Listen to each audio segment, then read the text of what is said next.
श्री शिवाय नमस्तुभ्यम। हर हर महादेव। दोस्तों, गुरुजी पंडित प्रदीप मिश्रा जी द्वारा सीहोर कुबेरेश्वर धाम में दीपावली के महापर्व के उपलक्ष्य में शिव चर्चा प्रारंभ हो चुकी है, जो कि 3 दिवसीय शिव चर्चा है, जो 24, 25 और 26 अक्टूबर को चलने वाली है। 24 और 25 अक्टूबर को शिव चर्चा का समय सुबह 9 बजे से 10 बजे तक होगा और 26 अक्टूबर को यह दोपहर में 2 बजे से 5 बजे तक होने वाली है। इसे आप YouTube और आस्था चैनल के माध्यम से देख सकते हैं और लाभ प्राप्त कर सकते हैं। यह शिव चर्चा सीहोर कुबेरेश्वर धाम में हो रही है। 24 अक्टूबर प्रथम दिन की शिव चर्चा में गुरुजी पंडित प्रदीप मिश्रा जी ने कुछ विशेष उपाय और जानकारियां दी हैं, जो कि हम आपको इस वीडियो के माध्यम से देने वाले हैं। तो वीडियो को अंत तक अवश्य देखें। चैनल सब्सक्राइब नहीं किया है तो चैनल को सब्सक्राइब अवश्य करें। बढ़ते हैं पहली जानकारी की तरफ। गुरुजी ने बताया है, दीपावली का महापर्व जो होता है वो 5 दिन का होता है, जिसमें धनतेरस, नरक चौदस, दीपावली, गोवर्धन पूजा और भाई दूज है। इस प्रकार ये 5 दिनों का दीपावली का पर्व मनाया जाता है, जो मनुष्यों के लिए होता है। और शुक्ल पक्ष में 5 दिवसीय देव दीपावली मनाई जाती है, जो देवताओं के लिए होती है। इसे देव दीपावली कहा जाता है। बढ़ते हैं दूसरी विशेष जानकारी की तरफ, जो कि गुरुजी ने बताई है धनतेरस की पूजन विधि की हमें अपने अपने घर में धनतेरस की पूजन किस प्रकार करनी है।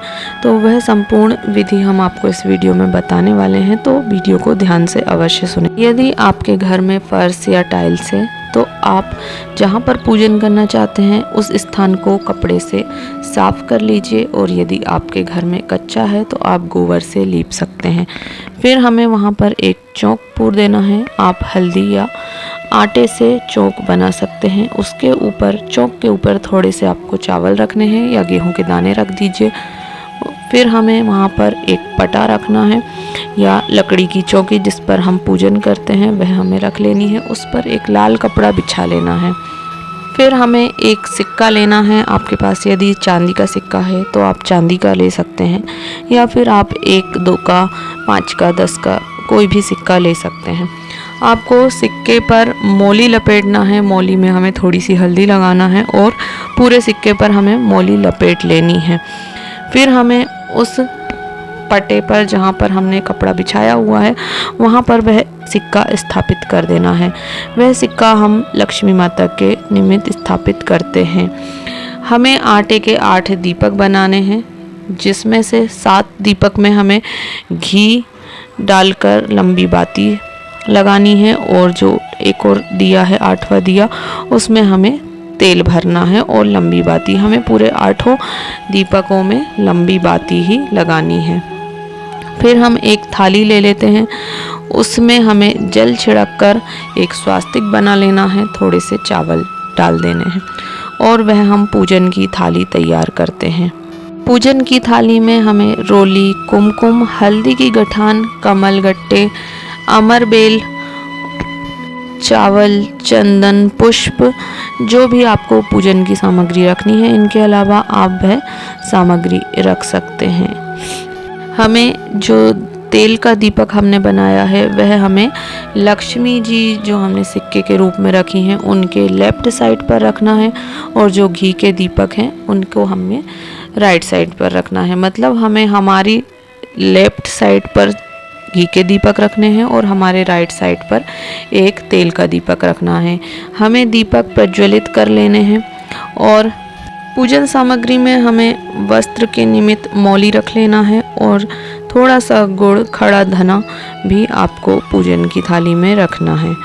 फिर हमें अपने हाथ में 5 अमरवेल के टुकड़े, 5 कमल गट्टे और 7 हल्दी की गठाने अपने हाथ में ले लेनी है, और माँ लक्ष्मी का स्मरण करते हुए, कुबेर भंडारी का स्मरण करते हुए, नारायण का स्मरण करते हुए हमें वह सामग्री अपने हाथ से, जहाँ पर हमने लक्ष्मी माता सिक्के के रूप में स्थापित करी है, वहाँ पर हमें समर्पित कर देना है।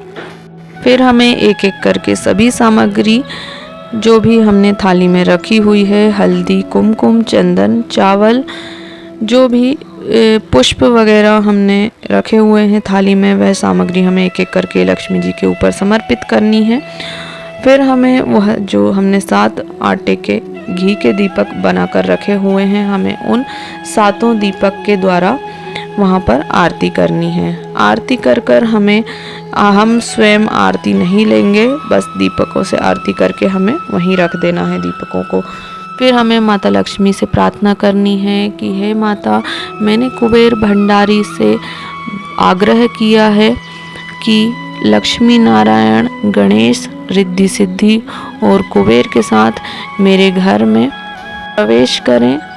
हे माता, हम में बहुत अवगुण हैं, लेकिन यदि कोई भोलेनाथ के को साक्षी लेकर आपसे प्रार्थना करता है तो आप उसके अवगुण नहीं देखती हैं और उसके घर में हमेशा निवास करती हैं। ऐसी हमें लक्ष्मी माता से प्रार्थना करनी है। इस प्रकार हमें अपनी पूजा संपन्न करनी है। जिस स्थान पर हमने धनतेरस के दिन पूजा करी है, उसी स्थान पर हमें 5 दिन जो दिवाली के होते हैं वहाँ पर 5 दिन पूजन करनी है। जो भी आप नॉर्मल पूजन कर सकते हैं आप वैसी पूजन करिए और दिवाली के दिन भी आपको उसी स्थान पर पूजन करनी है।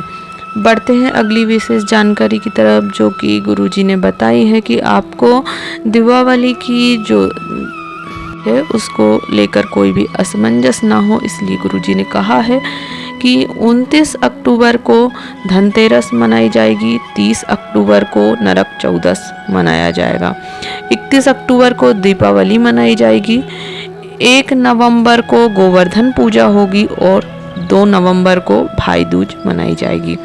यह तिथि गुरुजी ने बताई हैं ताकि आपको कोई भी कन्फ्यूज़न ना हो कि आपको कौन सा त्यौहार किस दिन मनाना है।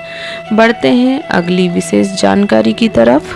यह बिल्कुल नया उपाय है जो कि 24 अक्टूबर की शिव चर्चा में गुरुजी ने बताया है। यह हमको दीपावली के जो 5 दिन होते हैं, धनतेरस से लेकर भाई दूज तक, इन 5 दिनों में हमें इस उपाय को करना है। इसके लिए हमें 1 बेलपत्र, 1 चावल का दाना और 1 कमलगट्टा लेना है। चावल को हमें पीला कर लेना है, आप अष्टगंध चंदन से भी उसे पीला कर सकते हैं और इन 3 चीज़ों को हमें शिवलिंग पर समर्पित करना है। 5 दिन हमें लगातार यह 3 चीज़ें शिवलिंग पर समर्पित करना है। यह आप इन जो दिवाली के 5 दिन होते हैं तब भी समर्पित कर सकते हैं और जो देव दीपावली के 5 दिन होते हैं तब भी आप यह 5 दिन इस उपाय को कर सकते हैं। इस उपाय को करने से आपको कभी जीवन में किसी के सामने हाथ फैलाने की ज़रूरत नहीं पड़ती है। ये थी 24 अक्टूबर शिव चर्चा की कुछ विशेष जानकारी और उपाय, जो कि 24, 25 और 26 3 दिन शिव चर्चा सीहोर कुबरेश्वर धाम में होने वाली है। इसके बाद गुरुजी पंडित प्रदीप मिश्रा जी की शिव महापुराण की कथा हरियाणा में होने वाली है, जो 4 नवंबर से 8 नवंबर तक चलने वाली है। वीडियो में दी गई जानकारी आपको उपयोगी लाभप्रद लगे तो वीडियो को लाइक करें, शेयर करें। श्री शिवाय नमस्तुभ्यम। हर हर महादेव।